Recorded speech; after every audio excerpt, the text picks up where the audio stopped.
Segunda carta de Paulo aos Coríntios.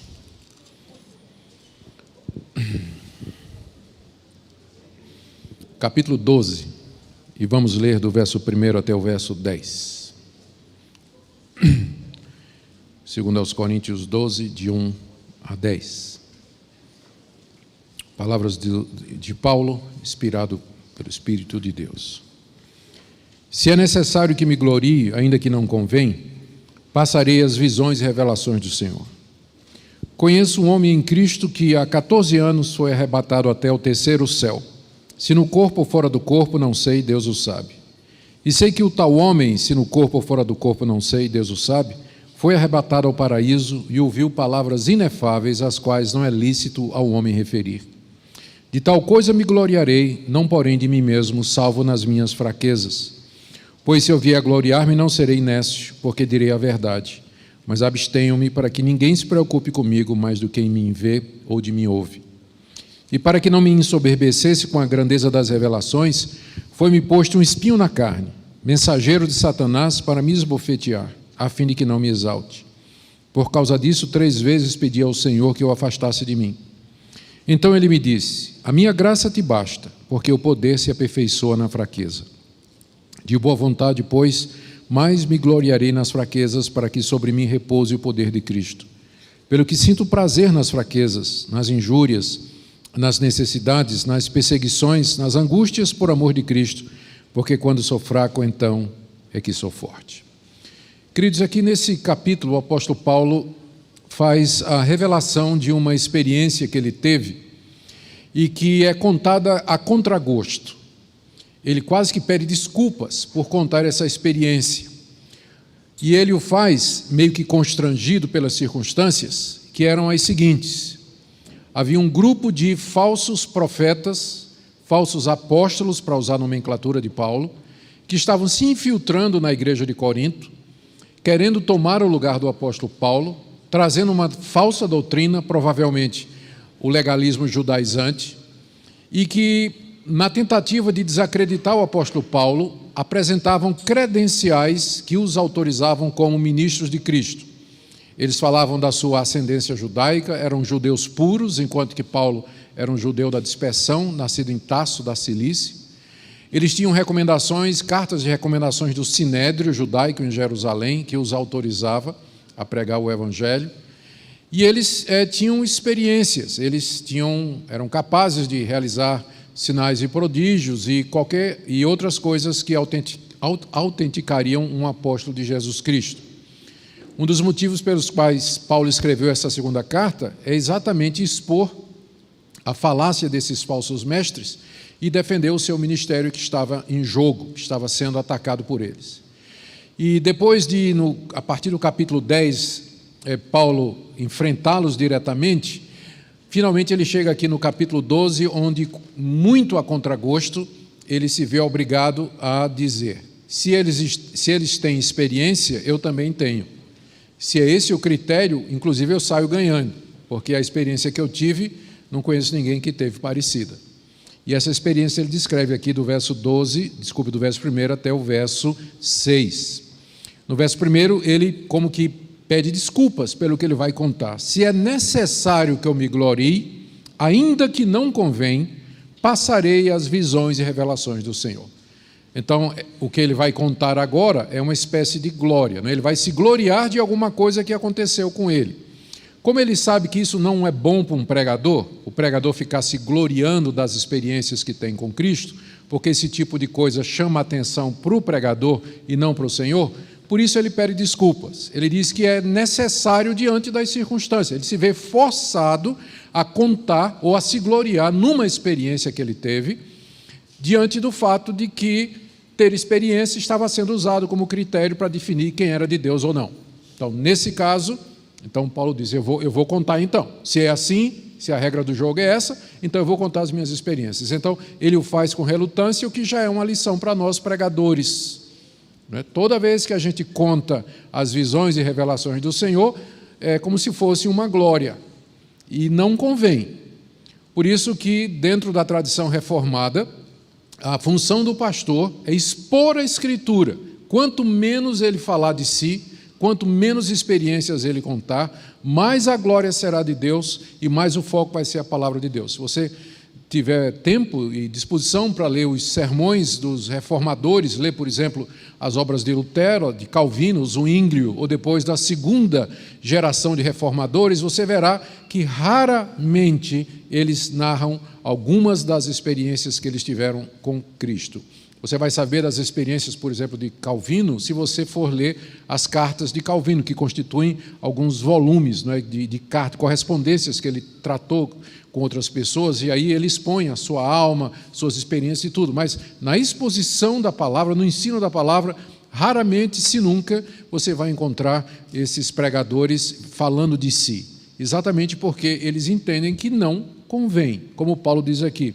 Se é necessário que eu me glorie, ou seja, que eu fale de mim, então eu vou fazer isso, embora que isso não convenha. Não convenha para um pregador do Evangelho estar chamando atenção para si através desse fato. Paulo está tão relutante em contar o que ele vai contar, que ele fala na terceira pessoa. Ele diz assim: eu conheço um homem em Cristo. Esse homem é ele.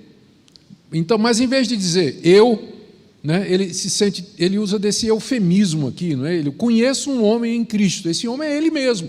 Só que ele reluta em falar dele. Ele não quer chamar atenção para ele. E ele conta então essa experiência que esse homem, que é Paulo, é claro que é Paulo, porque quem recebe o espinho é Paulo e não o homem, não é? Não é uma terceira pessoa, uma segunda pessoa. Ele está falando dele mesmo. Ele conta essa experiência aqui. No verso 2, conheço um homem em Cristo que há 14 anos foi arrebatado até o terceiro céu, se no corpo ou fora do corpo, não sei, Deus o sabe, e sei que o tal homem, se no corpo ou fora do corpo, não sei, Deus o sabe, foi arrebatado ao paraíso e ouviu palavras inefáveis, às quais não é lícito ao homem referir. Observe aqui o seguinte: primeiro, já vimos a relutância que Paulo teve em contar essa experiência, pelo fato de que ele fala na terceira pessoa, conheço uma pessoa. Se refere a outra pessoa, mas é ele mesmo. Segundo, essa experiência tinha acontecido há 14 anos e Paulo nunca tinha contado a ninguém. Fazia 14 anos que isso tinha acontecido e ele nunca tinha contado a ninguém, ao contrário de muita gente que de noite tem um sonho e no dia seguinte está dando testemunho na igreja. Está dando testemunho na igreja. Então, Paulo, durante 14 anos, não contou a ninguém essa experiência que ele teve. Não contou. Era muito modesto, discreto, porque ele não queria tirar a glória de Cristo Jesus. Outra coisa que você percebe aqui é que essa experiência ela foi tão arrebatadora e profunda, um transporte até a presença de Deus, que Paulo não tinha certeza o que é que tinha acontecido com ele. Ele não sabia se ele foi levado em corpo à presença de Deus, alguma coisa semelhante ao que aconteceu com Enoque e depois com o profeta Elias, ou se foi uma experiência estática, ele em espírito foi arrebatado até a presença de Deus, como aconteceu com o profeta Ezequiel, ou como João na ilha de Patmos, quando teve aquela visão e ele se viu levado até a presença do Cristo glorioso.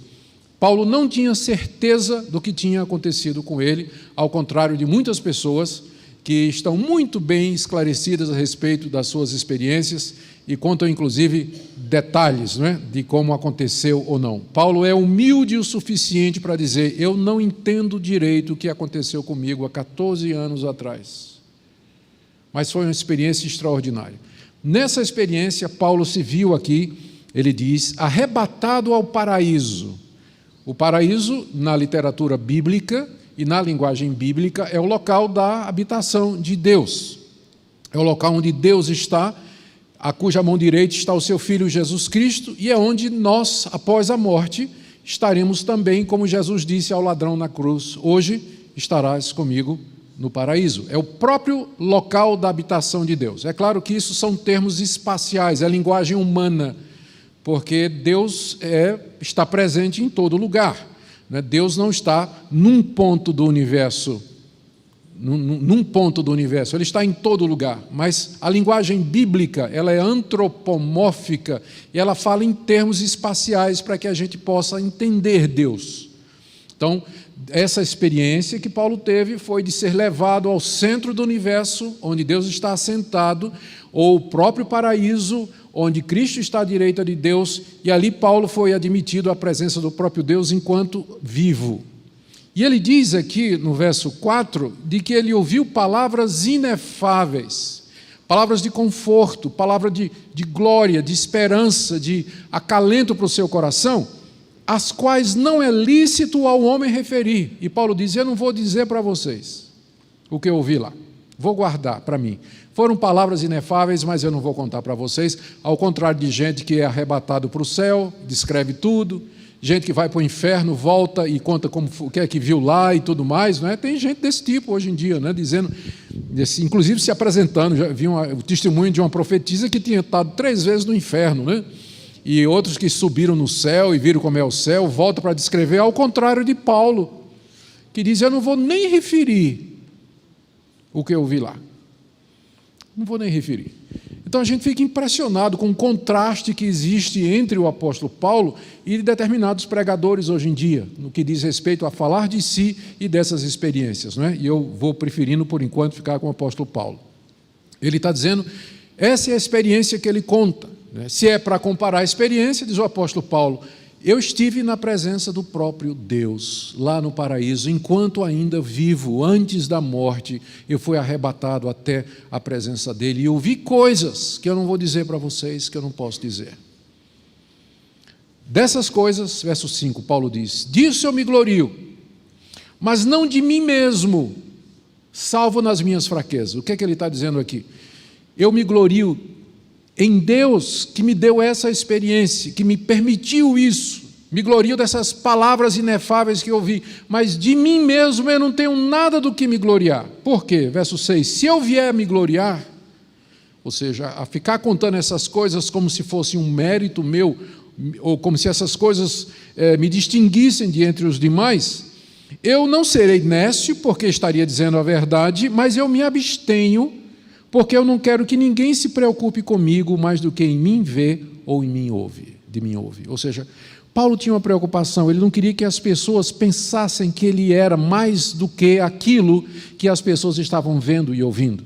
Ele não queria passar uma falsa imagem dele, uma falsa impressão, narrando essas experiências, porque é o que acontece.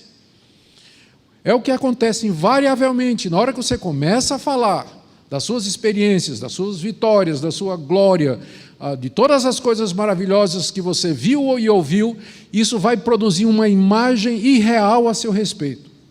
Por isso, inclusive, que a gente precisa ter muito cuidado quando a gente lê livro de biografia, ou biografias dos grandes homens de Deus da história. Eu me lembro das primeiras biografias lidas na minha vida, e eu queria ser exatamente como Charles Finney, como Charles Wesley, queria ser como George Miller de Bristol, queria ser como George Whitefield, eu queria ser como todos aqueles homens. Às vezes as biografias elas têm um efeito que não é muito, precisa ser lido com cuidado para que a gente veja o Deus do biografado e não o biografado em si.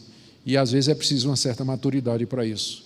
Paulo sabia do risco de ser biografado. Por isso ele diz, eu prefiro me abster de ficar falando das minhas visões e revelações do Senhor. Gente, que contraste com certas lideranças no meio evangélico hoje, que vivem de contar sonho, visão, revelação, experiência, cura, sinal e prodígio o tempo todo, chamando a atenção para si como se eles fossem alguma coisa a mais ou qualquer coisa diferente. Paulo sabia o risco disso, e mais do que Paulo, Deus sabia o risco disso. Por isso que quando Paulo desceu, quem estava esperando por ele? Verso 7. Para que eu não me ensoberbecesse com a grandeza das revelações, foi-me posto um espinho na carne, mensageiro de Satanás para me esbofetear, a fim de que não me exalte. Quando a visão e a revelação acabou, Paulo foi trasladado. Quando ele desce da trasladação e volta para cá, que ele acorda,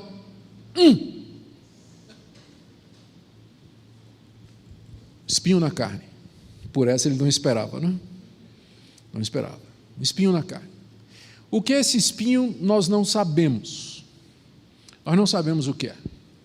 Não há informações suficientes no texto para que a gente chegue a uma conclusão. Há várias hipóteses que os estudiosos apresentam. Alguns acham que era uma doença que Paulo tinha, ele contraiu uma doença. Se essa experiência foi há 14 anos antes de escrever a carta aos Coríntios, foi mais ou menos a época que ele estava na região da Galácia. que foi durante a sua primeira viagem missionária, e escrevendo aos Gálatas, ele fala como se ele tivesse uma doença nos olhos, porque ele diz numa certa altura lá, eu sei que se eu preguei o evangelho a vocês aí a primeira vez por causa de uma doença, e eu sei que vocês estavam dispostos a arrancar os olhos de vocês e me dar.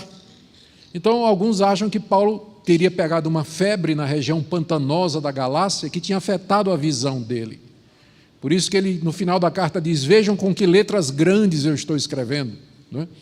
E por isso ele usava amanuenses, que eram pessoas que escreviam as cartas. Ele editava e as pessoas escreviam. É uma hipótese, ninguém tem certeza de que isso aí é verdade. Só se a palavra carne aqui for no sentido literal, significando corpo. Mas, às vezes, a palavra carne é usada no Novo Testamento, especialmente por Paulo, para se referir à existência humana, inclusive à nossa parte espiritual também. Então, o espinho na carne podia ser uma aflição emocional, do tipo as perseguições que ele sofria dos judeus, e que tinham começado exatamente 14 anos atrás, na sua primeira viagem missionária. Ele começou a sofrer disso tudo.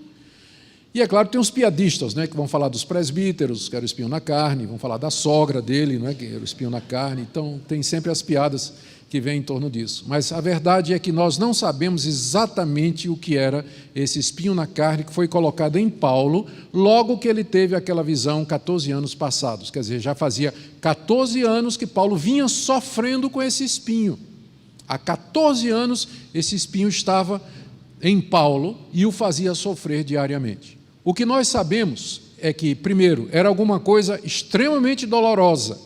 A palavra espinho aqui é uma palavra que também pode ser traduzida como estaca. E na literatura grega, essa palavra às vezes era usada para aquele pedaço de pau, de estaca, que era usada para empalar os condenados à morte. Eu não quero descrever o que é o empalamento, mas é a morte através da introdução na pessoa de estacas agudas de madeira. Então, o nome, a palavra grega que é usada para essas estacas é a mesma palavra que pode ser traduzida como espinho. Talvez aqui a melhor tradução seria isso mesmo, porque a dor que Paulo reflete aqui não é de a gente quando lê isso aqui, pensa um espinho na carne, pensa naquele dia que a gente foi colher uma rosa e entrou um espinho da rosa na nossa mão. É algo muito mais do que isso, do que uma felpa de madeira embaixo da unha. É muito mais como uma estaca na carne mesmo. Então, é algo que era extremamente doloroso. Segundo, era alguma coisa que humilhava o apóstolo Paulo, porque ele diz que esse espinho foi colocado na sua carne para o esbofetear. O bofete, ele não está usando a palavra esmurrar, mas a palavra que significa você bater em alguém com as costas da mão, que geralmente é aquele tapa de desprezo. Então, era alguma coisa que humilhava o apóstolo Paulo, que batia no seu rosto, o esbofeteava. E não somente era doloroso, mas era extremamente humilhante para ele. Essa é a segunda coisa que nós sabemos. Terceira coisa que nós sabemos é que o diabo tinha alguma coisa a ver com isso. Porque ele diz aqui que era um mensageiro de Satanás. E aqui mais uma vez, se mensageiro for usado no sentido literal, então podia ser, Paulo pode estar se referindo a uma pessoa, a um perseguidor em particular, que o afligia, humilhava e o fazia sentir dor. Mas nós não encontramos nenhum registro no livro de Atos de uma pessoa específica que poderia se encaixar nessa descrição. Então nós devemos tomar a palavra mensageiro aqui no sentido figurado, ou seja, alguma coisa enviada pelo diabo, que podia ser uma doença, podia ser uma aflição, poderia ser uma opressão, poderia ser circunstâncias que o diabo pode fazer isso, a gente sabe que pode lendo o livro de Jó. Ele pode, de fato, causar grande sofrimento e aflição nas pessoas. Essa é a terceira coisa que nós sabemos, que o diabo tinha uma parte nisso. Mas a última coisa, e que é a mais surpreendente de todas, na penúltima coisa, e talvez a mais surpreendente de todas, é que era da parte do próprio Deus. O diabo aqui, como diz Lutero, é o diabo de Deus. E o diabo faz aquilo que Deus manda, ou permite. De qualquer forma, em última análise, Paulo atribui a Deus aquilo que estava acontecendo, mesmo que o diabo era o instrumento. como também no caso de Jó. Como também no caso de Jó. E a última coisa aqui é o propósito pelo qual esse espinho foi introduzido na vida de Paulo. Ele diz aqui, no início do verso 7, para que não me ensoberbecesse pela grandeza das revelações. E no final do verso 7, para que eu não me exalte. Ele subiu à presença de Deus, esteve no paraíso, ouviu palavras inefáveis, ele sabia o perigo de ficar contando essa história, e mais do que ele, Deus sabia o perigo que representava dar experiências desse tipo a homens como nós. Nem mesmo o apóstolo Paulo estava imune a se ensoberbecer e se envaidecer daquilo que Deus havia mostrado para ele. E para que, com o objetivo de evitar que Paulo fosse tomado de soberba e de orgulho, Deus lhe mete esse espinho na carne através de um mensageiro de Satanás, algo doloroso que o esbofeteava e humilhava, com o fim de manter Paulo humilde. Porque Deus podia usar um apóstolo quebrantado, aflito, encravado com espinho, porém humilde, mas ele não podia usar um apóstolo saudável, cheio de saúde e vigor, porém arrogante. E se Deus tiver que escolher entre as duas coisas, ele vai optar pelo espinho na sua carne. Se é isso que é necessário para manter você humilde, se é isso que é necessário para manter você sem se ensoberbecer. Esse é o espinho e é isso que nós sabemos sobre ele. Qual foi a reação de Paulo quando ele sentiu a fisgada pela primeira vez? A reação mais normal de todas, e que não é errada. Está isso no verso 8. Por causa disso, ou seja, por conta dessa aflição extrema que eu senti, 3 vezes pedi ao Senhor que o afastasse de mim. Quando veio a primeira fisgada, quando a fisgada começou, o espinho na carne veio com toda a sua dor, sofrimento e humilhação, a reação de Paulo foi a reação mais natural do mundo. Deus, tira isso. Deus, liberta o teu servo. Não permita que eu sofra dessa forma. Não permita que esse mensageiro tenha vantagem sobre mim, me esbofeteie e me faça sentir essa dor, me esfaqueie, como ele está fazendo. É a reação natural nossa fazermos isso. Pedir que Deus nos livre. Fico pensando aqui, Paulo orou uma primeira, ele disse que pediu 3 vezes, pediu a primeira vez e ficou igual a Emã, da primeira palestra. Senhor, por que o senhor não ouve? Pediu, resposta nenhuma. Aí Paulo disse, talvez eu não orei com fé, talvez eu não declarei, talvez eu não determinei, vou orar uma segunda vez. E aí ele orou uma segunda vez.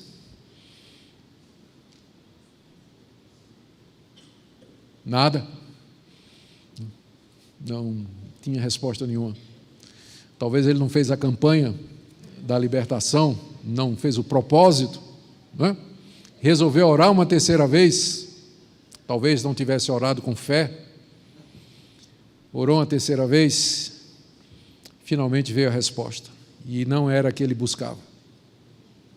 A resposta foi, não, eu não vou tirar esse espinho da sua carne. Ele vai ficar exatamente aí. Ele vai ficar exatamente aí. Donde a gente aprende, primeiro, que Deus nem sempre responde às nossas orações da primeira vez. Se não respondeu para Paulo, imagine para você e para mim. Segundo, que quando ele responde, nem sempre é exatamente a resposta que a gente queria. Terceiro, não sabemos orar como convém. Terceira lição. Para o apóstolo Paulo, o lógico naquela situação era que Deus tirasse o espinho na carne. Mas, como eu disse na primeira palestra, a lógica de Deus é outra com relação ao sofrimento. Paulo tinha uma coisa muito melhor, Deus tinha uma coisa muito melhor para dar para Paulo do que a libertação do espinho na carne, que era a graça para que Paulo vivesse com aquele espinho, que é o que ele diz aqui. Verso 9, então Deus me disse, a minha graça te basta. É só o que você precisa. Você não precisa de libertação do sofrimento. Você precisa de graça para conviver com Ele. Graça aqui seria o poder de Deus capacitando Paulo a permanecer fiel a Deus, mesmo em meio a todo aquele sofrimento. Graça seria a capacidade vinda da parte de Deus, que habilitaria Paulo a sentir alegria, gozo, paz, mesmo no meio de todo o seu sofrimento. Como ele vai dizer depois, sinto prazer nas minhas fraquezas. Graça é o que você precisa e é o que lhe basta. Você não precisa de mais nada, Paulo. Você não precisa de libertação, você não precisa de livramento, você não precisa se sentir confortável, seguro, você não precisa se sentir protegido, com o seu futuro garantido. Você precisa da minha graça. É só isso que você precisa aqui nessa vida. E é isso que o sofrimento quer nos ensinar. A graça de Deus nos basta. Com frequência, a resposta de Deus vai ser: não. A minha graça basta. Você vai aprender a viver com a doença, com a privação, com a dificuldade financeira, com o chefe, que é um chato, com esse bully na escola, com esse vizinho que fica tocando funk paulista até 2 da manhã. Aí é demais também, né? Minha graça te basta. Você vai aprender a conviver com tudo isso. Por quê? Por que Deus? Por que essa lógica? Por que esse tipo de coisa? Resposta de Deus, no verso 9. Porque o poder se aperfeiçoa na fraqueza. O meu poder se aperfeiçoa na tua fraqueza. E para que você sinta o quanto você é fraco, o espinho vai ficar exatamente onde está, para que você se fortaleça em mim. Ouvi uma vez uma história e passo para vocês do jeito que eu ouvi, como se foi verdade. Teve um retiro de pastores, eu não sei aonde nem quando, mas a história é essa. Um retiro de pastores, na hora do lazer. Então havia um lago, um açude, não é? Naquele local aprazível onde estava acontecendo o retiro. E um dos pastores se atreveu a nadar até o meio. Achava que era um bom nadador e nadou até o meio do açude. E lá começou a sentir cãibras. E aí começou a lutar, a se debater e começou a gritar para o socorro. Porque ele estava, sentir cãibra já é ruim na terra, e você imagina, não é? No meio de um açude fundo, não é? E você se vê desesperado. E o homem começou a gritar. Aí todos os pastores ficaram na beira do lago assim, olhando. Meu Deus, o que é que vamos fazer agora? Está muito longe, o que é que faz? Tal? E o homem gritando lá, não é? E todo mundo olhou para o pastor João. O pastor João era campeão olímpico de natação. Estava lá. E João estava na beira lá, olhando o homem. Aí os pastores cercaram o João. Vai, João, o homem está morrendo. O homem lá, socorro. Né? Socorro. E João simplesmente olhando. Simplesmente, não fez nada. E a pastorada toda gritando, né, dizendo para João, vai, João. E João não foi. Finalmente, quando o pastor, lá no meio do lago, né, deu o último suspiro, né, e desceu para morrer mesmo, João tirou a camisa, né, deu 10 braçadas, chegou lá, pegou o cidadão, botou embaixo do braço, nadou com segurança e trouxe o homem são e salvo às margens. Aí os pastores cercaram João. Mas você é muito mau. Você podia ter salvado o homem da sua angústia, da sua dor, do seu sofrimento. Por que é que você fez isso? E João disse, se eu tivesse ido enquanto ele ainda tinha forças, ele ia se agarrar comigo e nós dois morreríamos afogados. Eu só poderia salvá-lo depois que ele desistisse de salvar a si mesmo. Esse é o ponto aqui. O meu poder se aperfeiçoa na fraqueza. É por isso que o espinho vai ficar aí, meu irmão. Vai ficar aí, para que você aprenda isso, que o poder de Deus, a graça de Deus, a sua misericórdia, a plenitude do Espírito Santo, poder espiritual que você vive pedindo, não é isso que todo mundo crente quer, poder espiritual. Como é que você acha que esse poder virá? Como é que você acha que esse poder virá? Ele vem primeiro quebrando a gente, como Paulo diz aqui nessa carta. Temos um tesouro nesse vaso de barro. O vaso tem que ser quebrado para que o tesouro, que é o conhecimento de Cristo, apareça. A minha graça te basta, porque o meu poder se aperfeiçoa na fraqueza. E agora Paulo entendeu. E Paulo mudou a oração agora, e ele mudou a atitude. O que é que ele diz no verso 10? Metade do verso 9 até o verso 10. De boa vontade, pois, mais me gloriarei nas minhas fraquezas. Eu não vou mais me gloriar naquelas visões e revelações do Senhor. Se eu tiver que me gloriar, eu vou me gloriar na minha fraqueza. Eu vou contar para os outros o quão frágil eu sou, o quão dependente eu sou. Vou falar do meu espinho na carne.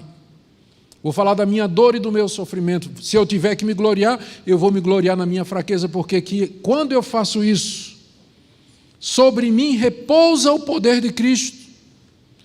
Você quer o poder de Cristo? Eu sei que todo crente ora por isso. Ele quer ser poderoso, quer ser cheio do Espírito Santo, quer ter poder espiritual, mas isso vem dessa forma aqui. Às vezes, exatamente porque a gente lê biografias, lê história de avivamento, lê uma série de outras coisas, a gente esquece que esses livros, eles não são a nossa regra de fé e prática. Nossa regra de fé e prática é a Bíblia. Ela está dizendo que o poder de Cristo vem através da quebra do vaso humano, vem através do espinho, para que no final a glória seja de Deus. Ele não divide a glória dele com ninguém. Pelo que? Conclusão, verso 10. Sinto prazer, mudou, não é? Mudou a atitude. Sinto prazer nas fraquezas, nas injúrias, nas necessidades, nas perseguições, nas angústias, por amor de Cristo. Porque quando sou fraco, então é que eu sou forte. É isso que a pós-modernidade quer roubar de nós. A visão do vitorioso, do bem-sucedido, do poderoso, do indestrutível, do conquistador, vai ao contrário do quadro que a Bíblia pinta do verdadeiro cristão, que é alguém quebrantado, humilhado, muitas vezes sofrido aqui nessa vida. É sobre ele que repousa o verdadeiro poder e a verdadeira vitória. Irmãos, não desprezemos o sofrimento e a dor. Elas têm um propósito em nossa vida, e o propósito é esse. No caso de Emã, ensinar você a perseverar e orar. E no caso de Paulo, ensinar você a ser humilde e depender de Deus e procurar muito mais a glória de Deus do que a sua própria. Que Deus nos ajude, meus irmãos, com essas duas passagens, a vivermos para a glória dele e no meio do sofrimento real, que é o mundo onde nós estamos inseridos, até a vinda do Senhor Jesus. Amém.